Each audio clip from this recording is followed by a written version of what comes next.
Kamaru Usman versus Khamzat Chimaev is this Saturday's co-main event for UFC 294, and I believe Khamzat Chimaev is just too much for Kamaru. I mean, after all, the dude has messed up knees, and he's getting up there in age, man, and Khamzat literally has the high grounds in the situation. I mean, guys, Khamzat still has a full training camp, so his skills are as sharp as a knife, and he's in fighting shape.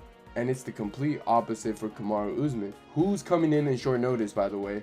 Kamaru has been training, but there's a huge difference between being in training camp compared to just training. Khamzat is slightly bigger than Kamaru Usman. Usman is normally known in the welterweight division as a weight bully, having the size and strength advantage against his opponents. I mean, just look at the competition he's beaten in the welterweight division. Colby Covington, Jorge Masvidal, and Gilbert Burns. They are all small welterweights. The only real size welterweight Usman fought was Leon Edwards, and we saw how that ended. Don't get me wrong, Usman is an amazing wrestler. He's super hard to take down. But if you're going to tell me size and strength doesn't matter for a wrestler, then you are crazy. One of Usman's biggest attributes was his size and his strength in welterweight. And I think that's what makes Usman's fight with Khamzat so interesting. The fact that he's going up to 185 and he's facing a guy who's bigger than him. It can really make a difference in the wrestling. I can see a scenario where Khamzat out-grapples Usman. And guys, since we're talking about grappling, let's talk about the elephant in the room. I'm talking about Usman's lack of BJJ.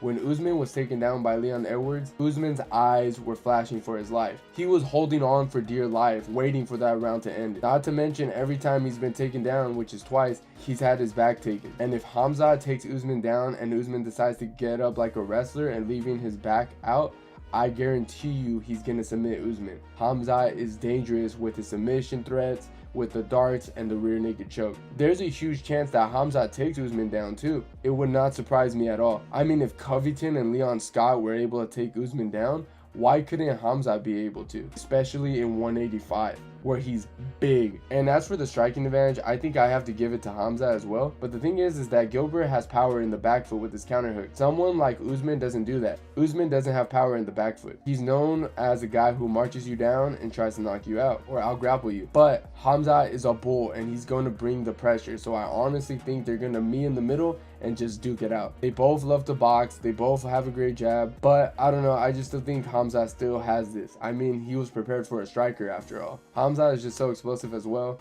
and fast. But in the same time, it would not surprise me if Usman makes it into a massive brawl for all 3 rounds. We all know Kamaru has that unlimited cardio. And if he can survive the early onslaught and make Khamzat work, I could see a late finish from Usman. If I had to put a percentage down, I would give Kamaru a 40% chance of winning. And as for Khamzat, I would give him a 60% chance. Kamaru can still shock the world, don't get me wrong. I would not be surprised. But I don't know, I think Khamzat still wins. Probably by a 2nd round TKO. Anyways guys, that's the end of the video. And if you enjoyed the video, please leave a like. And support the channel if you can. And don't forget to subscribe to the channel if you haven't already. And I'll see you guys on my next one.